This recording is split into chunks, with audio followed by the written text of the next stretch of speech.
안녕하십니까. 네, 반갑습니다. 오늘은 계약법부터 보겠습니다. 자, 페이지 329페이지입니다. 329페이지. 자, 이제 우리는 3편으로 왔습니다. 3편. 민법 3편이고 여기서 10문제 출제되죠. 10문제가 출제된다. 그죠? 근데 양은 적어요. 양은 적어요. 그러니까 효자죠, 효자. 3편이 효자입니다, 효자. 양 적은데 많이 나와요. 자, 여기서 총론하고 계약 총론하고 계약 강론이 있습니다. 물권법도 총론과 강론이 있었듯이 계약법도 총론과 강론이 있어요. 자, 위에 보시면 표 나옵니다, 지금. 자, 보시면 일단 총론 체계도에서 여기는 계약에 대한 전반적 내용들이 다 나옵니다. 자, 첫 번째가 2번에 나오는 성립, 계약 성립. 자, 3번에 나오는 계약의 효력. 자, 여기서 세 가지 출제 논점이 나오죠. 동시이행의 항변권, 위헌부담, 제3자를 위한 계약. 이것들 전부 다 무슨 계약이에요? 쌍무계약입니다. 자, 이것도 전부 다 무슨 계약이라고요? 다 쌍무계약이에요. 자, 그리고 마지막 4번입니다. 계약 해제. 여기서 이제 계약이 끝이 납니다. 이제 해제가 되면 계약은 소멸하거든요. 자, 이것들을 우리가 총론 파트에서 다루게 됩니다. 자, 그리고 밑에 강론 파트. 여기는 개별적 계약들을 보는 거죠. 매매하고 임대차 위주로 정리를 합니다. 자, 매매 파트에서는 계약금하고 그 다음에 담보 책임 문제. 그리고 임대차 파트에서는 지금 빅3라고 되어 있는 거. 이거 임차인의 세 가지 권리 말하는 겁니다. 임차인 권리 세 가지. 비용 청구, 매수 청구권 두 가지. 자, 그리고 양도 전대차 관련된 논점들도 있죠. 이렇게 해서 총 몇 문제 나온다고요? 총 10문제 나온다는 거죠. 10문제. 그러니까 뭐라고요? 효자라고, 효자. 계약법이. 네? 계약법이 효자입니다. 그리고 여러분들이 계약법에서 배우는 것들이 나중에 실무에 쓰여요. 실무에. 실무. 여기 쓰인다는 거죠. 실질적으로. 예. 민법 총칙에서 하는 거 있죠? 뭐 비진이 반사회 이런 거. 그런 거 실무에 쓰여, 안 쓰여? 안 쓰여요. 그런 건 안 쓰여요. 우리가 실무에 쓰이는 건 요 계약 이런 거. 계약서 쓸 거죠? 여기 쓰이는 거예요. 그러니까. 자, 뒤로 넘기세요. 330페이지 옵니다. 자, 네모 2번입니다. 계약 종류. 여기는 읽고 넘어가요. 자, 일단 어디를 읽냐? 자, 밑에 쌍무 계약에서 밑에 양괄호 1번에 동그라미 1번 봅니다. 매매 계약, 교환 계약, 임대차 계약 전부 다 쌍무, 유상, 낙성, 불효식이다. 여기를 기억합니다. 낙상 유불이죠. 자, 그리고 동그라미 2번에 증여, 사용대차, 그리고 소비대차인데 무이자네요. 이러면 편무면서 무상이죠. 대가성 없음. 자, 밑으로 내려가서 양괄호 3번 봅니다. 쌍무 계약일 때 동시이행 항변 그리고 위헌부담법리가 적용된다. 여기. 자, 그리고 밑으로 내려가면 이제 유상계약이 나옵니다. 유상계약이라는 거는 대가성 있는 계약을 말하는 거고 유상계약일 때 담보 책임이 적용돼요. 자, 담보 책임은 지금 밑에 동그라미 2번에서 언급하고 있습니다. 담보 책임이 인정된다. 자, 그리고 양괄호 2번입니다. 쌍무 계약과 유상 계약의 관계가 나오지요. 그죠? 이 세상에 존재하는 모든 쌍무 계약은 전부 다 무슨 계약이죠? 유상이에요. 맞아요. 100%예요. 100%입니다. 100%. 자, 근데 반대로 유상이라고 해서 유상 계약이라고 해서 쌍무입니까? 아, 그건 아니지. 그건 아니지. 물론 대부분은 그렇지만 100%는 그렇지 않다는 거예요. 그래서 유상이라는 개념이 넓은 개념입니다. 유상이라는 넓은 개념이 있고 그 유상계약의 범주 안에 들어가는 게 쌍무계약이에요. 그래서 유상이 쌍무를 끌어안고 있기 때문에 쌍무는 100% 다 유상이다. 그러나 유상계약 속에는 쌍무뿐만 아니라 편무도 있어요. 많진 않은데 편무도 있기 때문에 유상이라고 해서 100% 쌍무냐라고 묻는다면 그거는 아니다. 유상계약에 속하면서 편무인 거 뭐가 있었어요? 뭐가 있었죠? 예, 현상광고예요. 정답입니다. 자, 현상광고가 있었습니다. 방금 누가 현상광고라고 답을 하셨어요? 저는 들었습니다. 현상광고. 자, 오른쪽 페이지. 낙성계약과 요물계약입니다. 자, 시험에 나오는 건 요물계약이죠. 당사자가 합의만 해가지고는 계약이 안 됩니다. 뭐만 해가지고는 안 된다고요? 합의만 해가지고는 계약이 안 돼요. 뭔가 현실적으로 뭔가를 갖다 줘야 됩니다. 급부가 있어야 성립한다. 네, 그런 걸 요물계약이라고 하고, 자, 요물계약에서 시험에 매년마다 한 문제씩 출제되는 게 바로 계약금 계약입니다. 조금 이따 볼 거예요. 아닌데 조금 이따가 아닌데 아마 다음 주에 만날 겁니다. 자, 계약금 계약은 아마 다음 주에 만나게 될 겁니다. 자, 계약금 계약은 아주 대표적인 요물 계약입니다. 요물. 이 요자가 뜻하는 게 뭐냐면 요한다는 뜻이에요. 요한다. 요구가 된다. 물건이 요구가 된다는 거죠. 물건이. 근데 물건에 한정되는 건 아니고 이 계약금 계약이 성립되려면은 당사자가 매수인이 물건 사러 왔어요. 저 물건 사러 왔는데요. 얼마에 파실 겁니까? 저 3억에 팔 건데요. 제가 살게요. 제가 살 테니까 딱 기다리세요. 제가 살 거니까 딱 기다리세요. 그럼 갑은 믿고 기다려. 갑은 못 믿어. 갑은 못 믿죠. 을이 안 살 수도 있죠. 그러니까 뭐 걸어놔요? 계약금 걸어 놓는 거예요. 딱 믿고 기다리세요. 계약금. 계약금 준다고 말만 해. 계약금 줘야 돼. 계약금 줘야 돼요. 계약금을 교부했을 때 비로소 계약금 계약이 만들어지는 겁니다. 요물계약이다. 자, 동그라미 2번에서 계약금 계약을 확인하고 3번에서 현상광고도 확인을 합니다. 종류였습니다. 자, 이제 내려가세요. 성립으로 내려갑니다. 계약 성립. 계약이 성립됐다는 건 계약이 존재하게 됐다는 거예요. 그러면 성립하기 전에는 계약이 있었어, 계약이 없었어? 계약이 없었어요. 근데 성립이 돼서 계약이 만들어진 거예요. 이 세상에 존재하는 모든 계약은 세 가지의 모습으로 성립해요. 3모습 성립. 100%입니다. 대한민국의 아니죠. 이 세상에 존재하는 모든 계약은 다음에 세 가지 모습으로 성립합니다. 이걸 벗어날 수 없어요. 자, 먼저 첫 번째 성립의 모습. 이거는 청약과 승낙이 합치가 됐을 때입니다. 이게 가장 전형적인 계약 성립의 모습이고, 자, 그리고 둘째입니다. 교차 청약. 교차 청약이라고 하는 거는 둘 다 청약을 하셨다는 거거든요. 그러면 따로 승낙할 필요가 없이 양 청약이 다 도달됐을 때 계약은 성립한다. 자, 셋째입니다. 의사 실현입니다. 명시적으로 의사 표시하지 않았더라도 어떤 사실 행위가 있게 되면 그로써 계약은 성립하는 것입니다. 자, 이 세 가지 중에서 우리 시험에서 항상 출제가 되고 있는 것은 청약, 승낙, 합치, 여기를 위주로 출제가 되죠. 자, 뒤로 넘어가세요. 자, 성립의 세 가지 모습 중에서 주요하게 매년마다 출제되는 거는 청약하고 승낙의 합치다. 여기가 출제가 된다는 것입니다.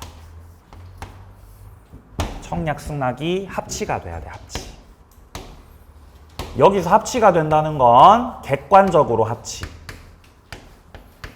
주관적으로 합치, 이걸 다 포괄하는 개념입니다. 의사표시의 내용도 합치가 돼야 되고, 자, 객관이 내용입니다. 내용도 합치가 돼야 되고, 그리고 당사자도 합치가 돼야 되기 때문에 주관적 합치까지 요구가 됩니다. 자, 먼저 청약부터 보시죠. 1번의 개념이에요. 구체적이고 확정적 의사표시여야 됩니다. 여기서 구체적이라는 것은 제가 뭘 뜻한다 그랬어요? 그렇죠. 가격 제시. 11월 달부터 말씀드렸습니다. 구체적이라는 건 가격을 제시하고 있다라는 걸 의미한다. 따라서 청약처럼 보이는데 가격을 제시하지 않으면 그거 청약이다 아니다? 아니라고요. 가격 제시 안 하는 건 청약이 아니라 그거 뭐라 그래? 유인이라 그러죠. 밑에 구별에 나옵니다. 유인. 가격 제시 안 합니다. 유인은. 자, 그리고 내려갑니다. 상대방. 청약의 상대방은 특정인에게 해도 되고 불특정 다수에게 하셔도 됩니다. 자, 반면에 비교해서 오른쪽에 승낙 같은 경우는 청약자한테 하는 게 승낙이죠. 따라서 불특정 다수 승낙이라는 건 있을 수가 없다. 그건 안 됩니다. 자, 효력 발생 내려갑니다. 원래 의사표시 효력이 생기는 건 도달 시점이죠. 도달이 됐을 때 효력이 생기는 거예요. 도달이 됐을 때. 도달이 뭐냐? 알 수 있는 상태. 알 수 있는 상태. 이게 도달이에요. 도달. 그죠? 그러니까 이게 배달이 됐다는 거지. 배달이. 쉬운 말로 배달이에요. 배달. 이렇게 도달이 돼야 뭐가 생긴다고요? 도달이 돼야 뭐가 생겨? 효력이 생겨. 효력이. 뭐의 효력이 생겨요? 의사표시 효력이. 의사표시 효력이 생기는 거예요. 그러니까 청약도 승낙도 전부 다 도달됐을 때, 도달이 되었을 때 효력이 생기는 겁니다. 청약도 승낙도. 그게 원칙이에요. 그게 원칙이에요.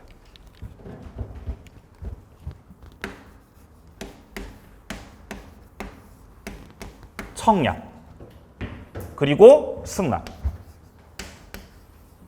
대화자 사이입니다. 대화자.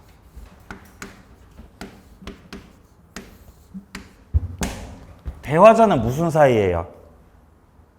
대화하는 사이예요. 그죠? 그럼 보고 있어, 안 보고 있어, 지금? 보고 있을 수도 있고 안 보고 있을 수도 있죠. 왜냐면 전화 통화할 수도 있잖아요. 어쨌든 의사표시가 발송되고 그 의사표시가 도달되는 게 실시간일 때. 그게 대화자예요. 마주보고 있거나 아니면은 전화 통화하고 있거나. 자, 대화자 사이에서는 다 도달주의예요. 청약도 도달주의. 승낙도 도달주의입니다. 도달이 되었을 때 의사표시 효력이 생기는 것이에요. 자, 근데 대화자 말고 격지자. 격지자는 무슨 사이죠? 떨어져 있는 거죠. 그죠? 보고 싶지만 못 보는 거죠? 떨어져 있어요. 그러니까 뭘로 의사표시하는 거예요? 편지. 우편으로. 우편물로 의사표시하는 거예요. 우편물로. 그죠? 예. 군대 있으면은 전화해요, 못해요? 예? 요새는 할 수 있죠? 우리 때는 못했죠, 우리 때는. 그러면 의사표시 뭘로 받아야 돼요? 편지로 받아야 돼요, 편지로. 격지자죠? 격지자.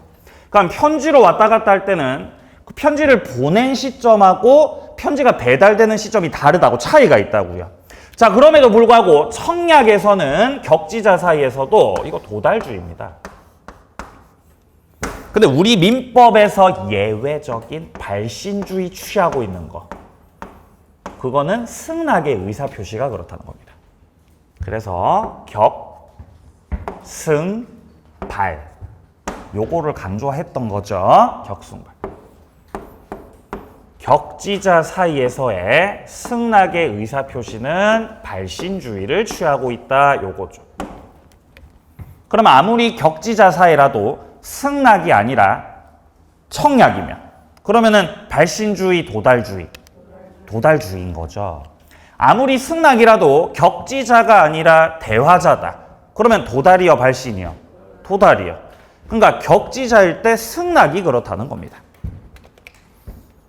자, 그래서 오른쪽 칸에 보시면은 동그라미 3번에서 격지자 계약 성립 시기 나오죠. 승낙 통지를 발송한 때입니다. 자, 밑에 칸 내려갑니다. 자, 청약할 때 승낙 기간을 정할 수도 있고 정하지 않을 수도 있어요. 그건 자유로운 겁니다. 야, 일주일 내로 답해. 이렇게 청약할 수도 있고 그냥 청약할 수도 있고. 자, 오른쪽입니다. 승낙할지 말지. 그래, 내가 살게. 아니면은 그냥 씹어버리기. 그죠? 승낙할지 말지 자유라고요, 자유. 그죠? 자유롭다. 자, 밑으로 내려갑니다. 자, 청약으로 내려가세요. 자, 개념은 읽으시고요, 스스로. 자, 양괄호 이번에 유인 나옵니다, 유인. 자, 여기서 동그라미 2번이요. 아파트 분양 광고. 아파트 분양 광고요. 청약이요, 청약 유인이요? 유인이요, 유인. 분양 광고. 그죠? 이거 모의고사 나와요, 이번에. 이번에 모의고사 나옵니다. 맞추세요. 네? 예. 자, 내려갑니다. 자, 양괄호 3번이요. 자, 효력 및 구속력. 자, 동그라미 2번에 도달시. 도달시 효력 생긴다. 3번이요. 구속력. 청약하고 나면 이거 철회를 해 못해? 철회를 해 못해? 철회를? 못해. 철회 못해요. 왜 철회 못해요? 철회가 되면 상대방의 기대권을 해치기 때문에 손해가 생길 수 있습니다. 손해가. 자, 우리 시험에서 등장하는 당사자는 다 격지자들이기 때문에 자, 갑쪽에서 을한테 아유, 선생님 제가 그때 선생님 땅 사려고 하셨던 거 있죠? 땅 사려고 하셨던 거 그거 제가 이번에 5억에 팔게요, 선생님. 5억에 매도를 하겠습니다. 라고 갑이 청약을 했던 거지. 그리고 그 청약이 을한테 딱 도달하게 되면은 을은 이걸 살 건지 말 건지 이제 나름대로 결정을 하겠죠? 사겠어요, 안 사겠어요? 알 수 없죠. 알 수 없죠. 근데 계약이 되려면 사야 되겠죠. 사야 되겠죠. 그럼 을이 갑 쪽에서 5억에 매도를 한다고 했기 때문에 을은 5억을 마련할 거 아니에요. 5억을 마련하고 준비할 거 아닙니까? 근데 한창 대출 알아보고 있는데 갑이 철회할게. 미안해, 철회. 이렇게 해버리면 을의 기대권을 해치고 을에게 손해가 생길 수 있다고요. 그러니까 청약하고 나서 그 의사표시가 도달되고 나면은 마음대로 철회를 해 못해. 철회 못한다고. 언제까지 철회 못해요? 언제까지 철회 못하죠? 며칠까지? 상당 기간이죠? 맞아요, 상당 기간이에요. 일단 갑 쪽에서 최초에 을에게 청약을 할 때, 야, 너 10월 30일까지. 10월 30일까지야잉? 라고 갑이 청약을 했다면은 승낙 기간을 정한 거잖아요. 그러면 그 정한 기간까지 청약의 효력이 있는 거예요. 그러면 갑은 며칠까지만 기다려줘요? 10월 30일까지만 기다려주는 거예요. 애초에 청약할 때 그때까지 다 봐라 그랬으니까. 그러면 이 날짜가 되도록 을 쪽에서 승낙이 없으면 이거 매수한다는 거 안 한다는 거? 안 한다는 거죠. 그럼 청약이 끝이 나요. 네? 이제 끝이 나는 거예요. 끝이 나는 거. 근데 승낙 기간을 정할 수도 있는데 정하지 않을 수도 있거든. 기간을 안 정하면 그럼 언제까지 효력이 있는 겁니까? 라고 물었을 때 기간을 안 정했으니까 언제까지? 상당 기간. 네, 기간을 안 정하면 상당 기간까지 청약의 효력이 있게 됩니다. 그러니까 청약의 효력이 있을 때까지는 있다가 그냥 자동적으로 끝이 나는 거고 그 사이 동안에는 철회를 한다고 철회 못한다고? 철회 못한다고요. 이게 청약의 구속력입니다. 구속력.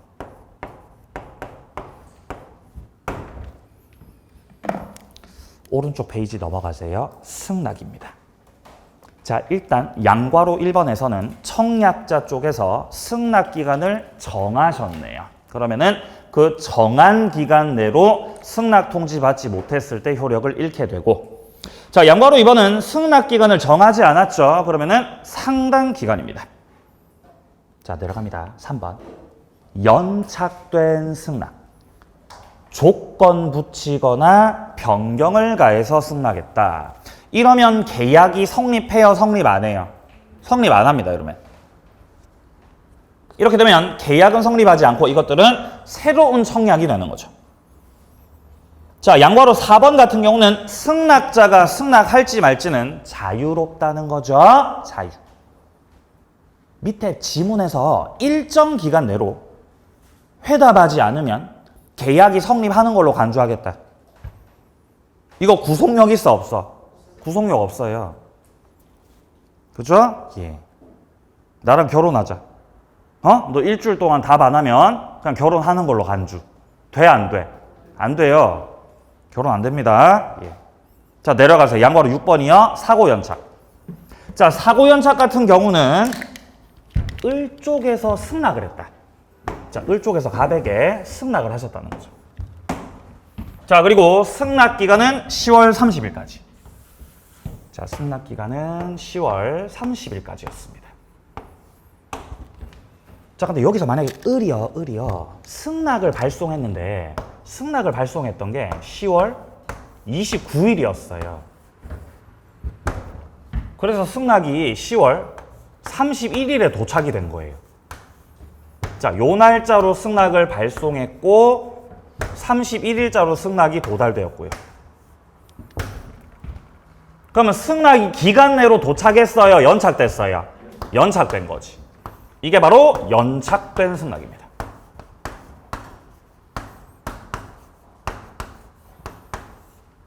사고가 있었던 거예요, 늦을만 해서 늦은 거예요? 늦을만 해서 늦은 거죠.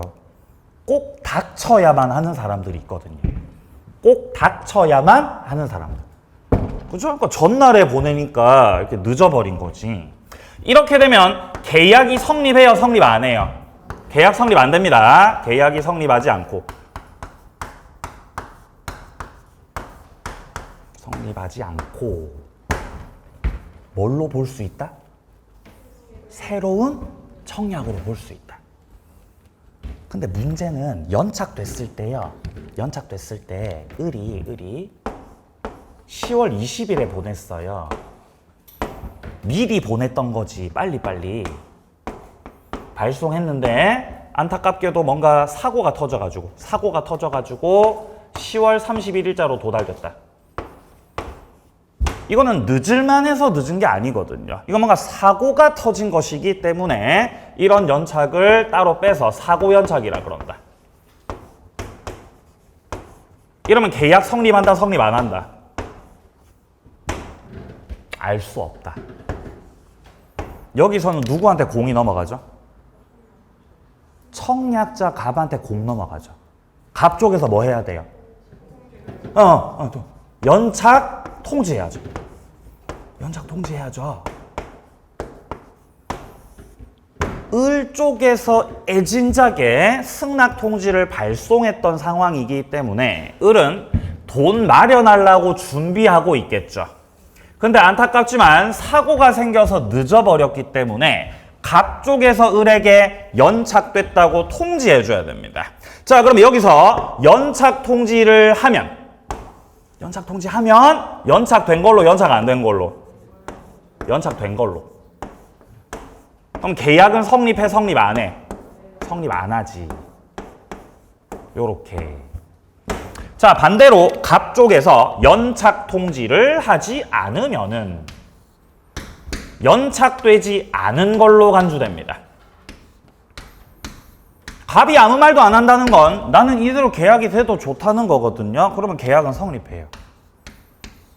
근데 성립이 되기는 되는데 지금 갑과 을이 격지자 사이기 때문에 며칠자로 계약 성립해요? 20일자겠죠? 승낙 통지를 뭐 한 날짜로? 발송한 날짜로. 예, 요 날짜로 해서 계약은 성립하게 됩니다. 자, 밑에 쪽에 일단 동그라미 1번부터 보면은 첫째 줄에 이런 말이 나와요. 승낙 통지가 승낙기간 후 도달됐습니다. 자, 여기서 승낙기간 후 도달이라는 게 연착의 뜻이죠. 뭐가 됐다고? 연착됐다고. 자, 근데 보통 기간 내로 도달할 수 있는 발송이었다.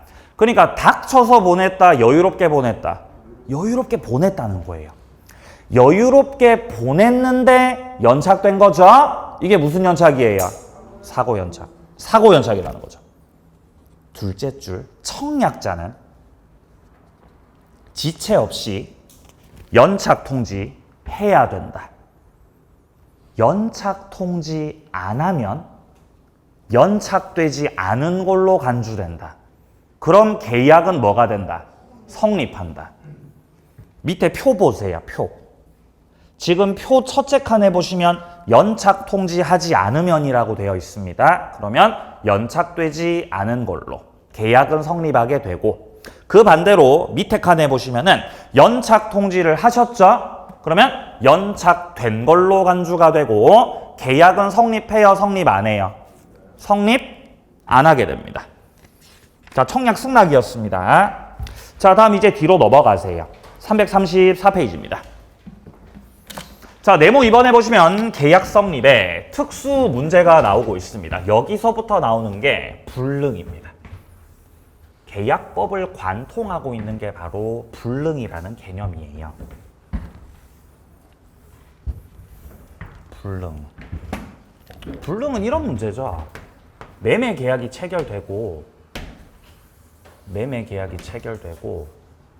매도인 쪽에서 물건을 넘겨야 돼요. 그리고 매수인 쪽에서는 금전을, 대금을 지급해야 됩니다. 근데 여기서 불능이라는 거는 금전이 불능이 될 수는 없습니다. 돈은 안 갚는 거예요, 돈 못 갚는 거예요? 돈은 안 갚는 거, 못 갚는 거? 안 갚는 거예요. 돈은 주는 거예요, 안 주는 거예요, 못 주는 거예요? 안 주는 거예요. 돈이 없어질 수 있습니까? 에? 돈이 이 세상에 돈이 없어질 수 있습니까? 아니요, 돈은 분명히 존재하거든요. 네가 돈이 없는 거지.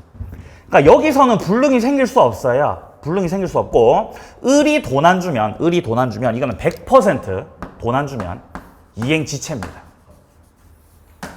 돈을 안 주는 건 지체라 그러고 여기서는 불능이라고 하지 않아요.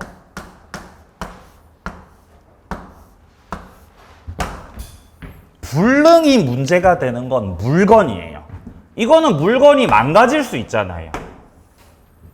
이 세상에 그 물건이 한 개밖에 없는데 그 물건이 완전히 부셔져 버린 거죠. 그랬을 때 이걸 뭐라 그래? 불능이라 그래요. 그러니까 불능이라는 건 물건이 불능이다, 돈이 불능이다. 물건이 불능입니다. 물건이 불능. 네. 자, 그리고 여기서 갑과 을 사이가 매매 계약일 때 누가 채무자예요? 누가 채무자죠? 예? 둘 다요? 아, 둘 다 아닌데요? 갑이 채무자인데요, 갑이. 갑이 채무자예요.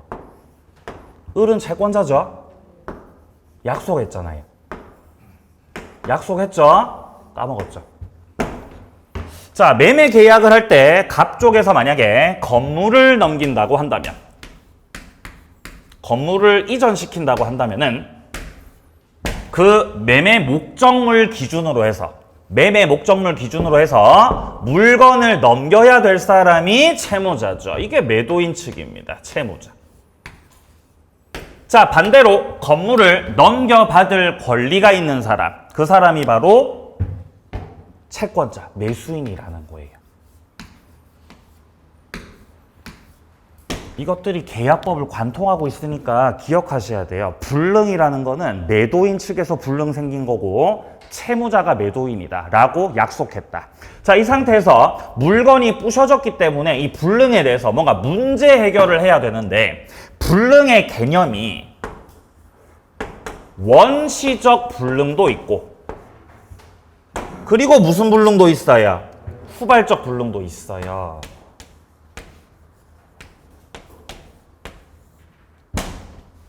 그리고 이제 원시적 불능에서 나오는 개념이 계약 체결상 과실책임 문제. 후발적 불능에서 나오는 개념이 조금 이따 할 거지만 위험부담,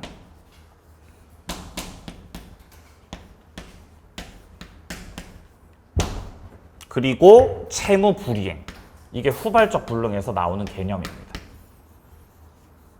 여기를 이제 순차적으로 한 개씩 볼 거예요. 일단 첫 번째로 우리가 만나게 되는 불능은 지금 현재 1번에서 나오고 있는 계약 체결상 과실책임의 문제입니다. 여기는 원시적 전부 불능입니다. 원시적 무슨 불능이라고요? 전부 다 불능입니다. 원시적 불능. 그러면 원시적 불능이라는 말 자체가 계약이 체결되기 전부터 불능, 체결하고 나서 불능. 체결하기 전부터. 체결 전부터 불능이에요. 체결 전부터. 자, 갑이 을한테 공장을 팔기로 한 거지. 공장을 팔게. 을이 공장을 10억에 매수하기로 했던 거지. 매매 계약이 체결된 거죠. 매매 계약이 체결됐다.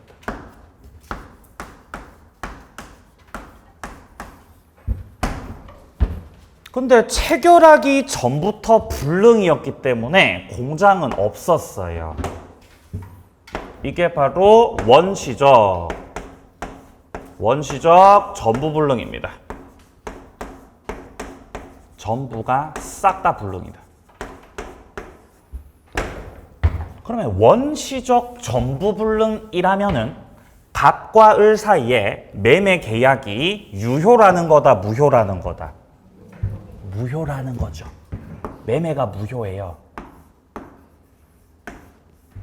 그러면 무효니까 을이 갑한테 줬던 뭐 계약금 이런 게 있을 수 있죠. 그 계약금 어떻게 해야 돼요? 다시 돌려받아야 돼요. 계약금 돌려받고 그다음 어떻게 해야 돼요? 집에 가야 돼요. 계약금 돌려받고 집에 갑니다. 그죠? 빠이빠이. 왜 집에 가요? 무효니까요. 선생님 공장 없어요? 네, 공장이 없네요. 아, 그래요? 그럼 계약금 다시 주세요. 알겠습니다. 계약금 받고 그다음 어디 가요? 집으로. 네? 다시는 보지 말자. 집으로 간다고요, 이제. 근데 문제는 뭐냐면은, 야, 원시적 불능 무효인데, 이 양반아, 나는 지금 10억을 마련하기 위해서 나 대출 받았단 말이야. 8억을. 어떡할 거야, 이거? 이대로 그냥 끝내기에는 을이 억울하다고요. 왜냐면 나는 8억을 대출 받았고 지금 이거 조기 상환하면 이 양반아 수수료가 얼마인데 지금? 수수료. 그리고 왜 빨리 말 안 했어? 이자도 붙었잖아. 교통비도 들었잖아. 교통비도. 그리고 내 혈압 올랐다. 혈압이 올랐던 거지. 정신적 고통. 이런 게 다 을이 입게 된 손해라는 거예요. 손해. 그러니까 이대로 끝내기에는 억울하기 때문에 을이 이런 손해에 대해서 뭐 하겠다는 거예요? 배상 청구하겠다는 겁니다. 손해배상 청구를 하겠다.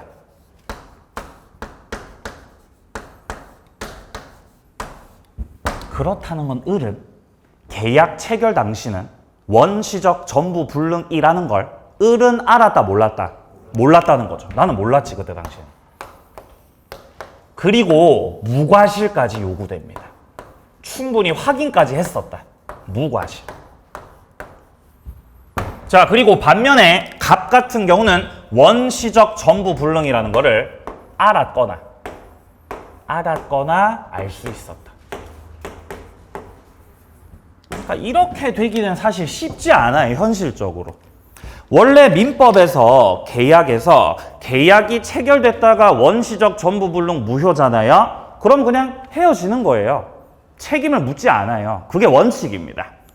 근데 우리 민법에서 유일하게 원시적 전부 불능에서 책임을 묻는 제도가 바로 요 제도예요. 개체과. 특이하죠? 그래서 이제 출제가 되는 거죠. 특이해서.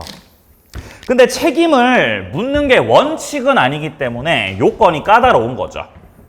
원시적 전부 불능이어야 되고 그 불능을 알았거나 알 수 있었어야 되고 타방은 게다가 몰랐고 무과실까지. 요렇게 됐을 때 개체가 성립하는 거죠. 요건 몇 가지예요? 3가지입니다. 첫 번째, 원시적 전부불능일 것. 두 번째, 알았거나 알 수 있었을 것. 세 번째, 몰랐고 무과실일 것. 요건 3가지. 네. 그럼 이렇게 요건을 갖추면 배상 청구할 수 있다, 없다? 할 수 있다. 요건 갖추면 배상 청구할 수 있다. 이때 배상 청구하는 건 이런 손해를 말한다. 이런 손해를 신뢰 손해라 그런다. 나는 유효를 믿었기 때문에 계약이 유효라고 믿었기 때문에 이런 손해가 생겼으니까 이 손해에 대해서 배상 청구하겠다는 거죠. 그죠? 이거 다 해서 내 손해가 1,000만 원이에요. 그죠? 1,000만 원인 거지. 그럼 1,000만 원 청구할 수 있죠? 그건 아니에요. 뭐를 못 넘겨요? 이행이익 못 넘깁니다. 당신 손해가 1,000만 원이더라도 계약이 유효했더라면 얻었을 이익을 넘기지는 못한다. 저 매매가 유효였더라면 전매 차익이나 시세 차익을 통해서 을이 얻을 수 있었던 확정적 이익은 500만 원에 불과했다. 그러면 500만 원에 내에서 신뢰 손해 배상 책임 묻습니다. 자, 양괄호 1번의 요건을 확인하세요. 원시적 전부 불능. 첫 번째 요건. 두 번째, 일방은 알았거나 알 수 있었을 것. 타방은 선의 무과실일 것. 이렇게 요건 3가지입니다. 내려갑니다. 양괄호 2번 배상 책임. 신뢰 이익을 배상한다. 뭐를 못 넘기고? 이행이익을 못 넘기고요. 그럼 개체과는 계약이 성립된 거, 성립 안 된 거? 성립된 거, 성립 안 된 거? 위에 1번 보세요. 위에 파란 색깔 1번. 무슨 단어 보이세요? 파란 색깔 1번. 무슨 단어 보이세요? 체결. 체결상 문제죠. 단어 잘 보세요. 계약 체결상의 과실책임 문제죠? 그럼 체결된가 안 된 거? 체결된 거죠. 네, 체결이 된 거지요. 계약이 성립돼야 이게 무효라고 말할 수 있어요.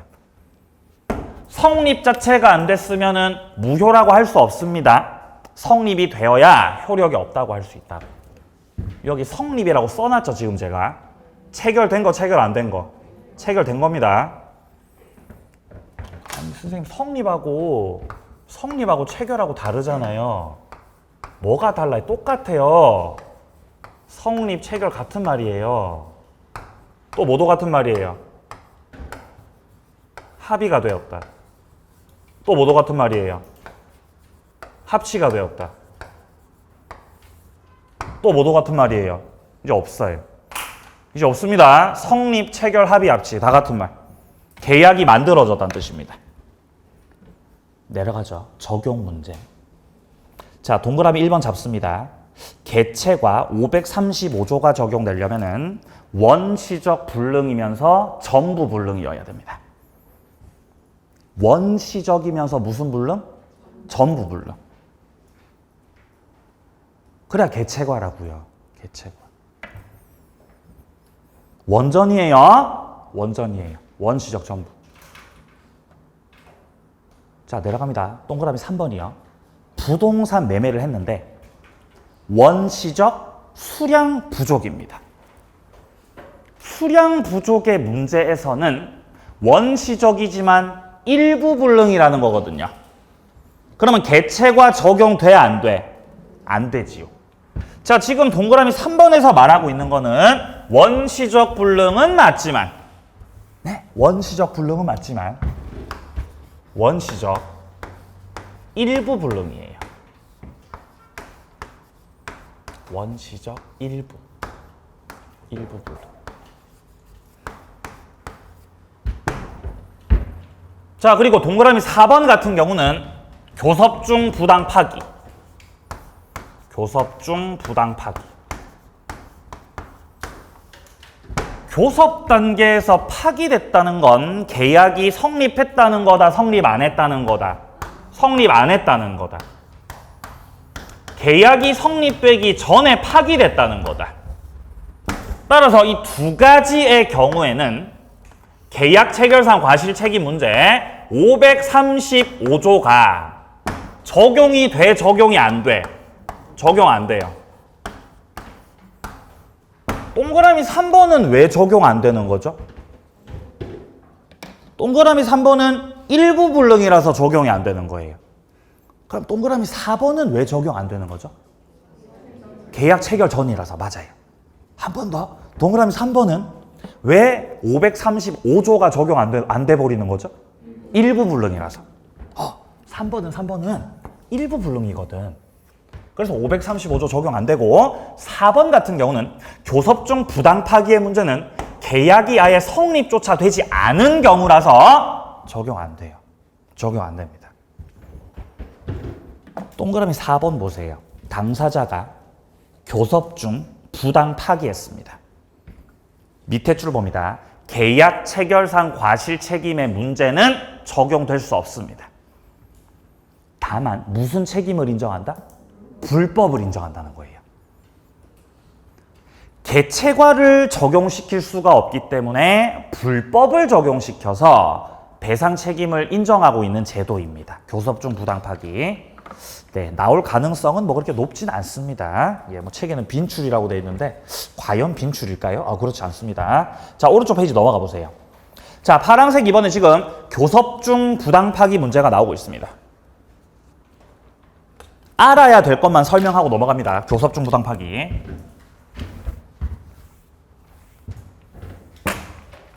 교섭 중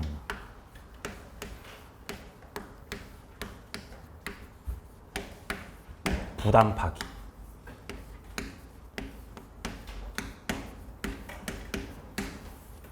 자, 교섭 중 부당 파기에서 우리가 첫 번째로 잡으셔야 되는 거는 교섭이라는 겁니다. 교섭. 그러면 교섭 중이라는 말 자체가 계약이 성립했어, 성립 안 했어? 성립 안 했어, 계약이. 그러니까 성립할 뻔했는데 성립은 안 됐다는 거죠. 그러면 계약 성립이 안 됐으니까 교섭 중 부당 파기에서는 계약 체결상 과실 책임의 문제 535조가 적용되지 않는다. 이게 첫 번째. 두 번째, 계약 체결상 과실 책임으로 문제 해결을 못하니까 뭘 가지고 문제 해결하냐면은 불법 행위 책임. 불법 행위 책임을 지우게 된다.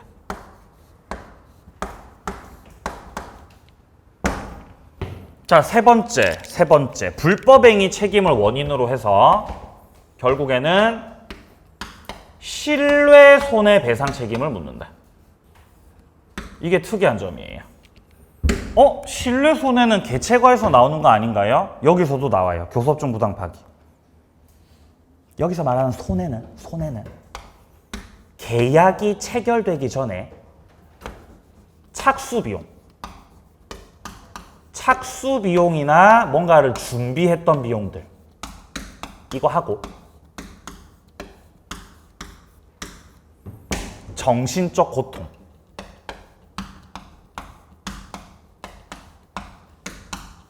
이런 것들이 신뢰 손해입니다. 근데 당연히 감안하고 했었던 뭐 견적서라던가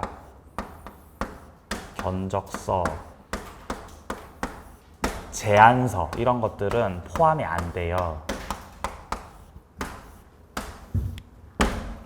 그렇다는 거죠. 어떤 기업에서 야, 우리가 지금 건물이 이렇게 있는데 건물이 이렇게 있는데, 야, 우리 기업을 대표하는 뭔가 조형물을 만들어야 돼. 조형물을 멋있게 세워놔야죠. 그죠? 우리 기업을 대표하는 조형물은 두꺼비예요. 두꺼비가 우리 기업을 대표하는 모델이에요. 마스코트입니다. 그럼 두꺼비 조형물을 만들어야 되겠죠? 만들어야죠. 그죠? 전문가들이 있겠죠? 전문가들이. 그래서 이 기업에서 자, 두꺼비 잘 만들어 주실 분을 모집합니다. 잘만 만들어 주시면은 저희가 얼마 주죠? 한 1억 드릴게요. 1억. 그래? 조형물 맨날 껄핏하면 1억이잖아. 조형물. 그죠? 1억. 자, 그래서 뭐 여러 사람들이 제가 두꺼비 만들어 보겠습니다. 제가 더 잘 만듭니다. 사람들이 많을 거 아니에요. 그렇죠? 그럼 다 이렇게 내죠. 이렇게 제안서를 갖다 내는 거죠. 제안서를. 그죠? 두꺼비 이렇게 만들어 볼게요. 이렇게 제안서 갖다 내는 거죠. 그러면 이 사람들이 제안서를 갖다 낼 때는 내 제안이 채택될 수도 있고 채택되지 않을 수도 있죠? 맞잖아요. 그런 거는 손해야, 손해 아니야? 그건 아니라고.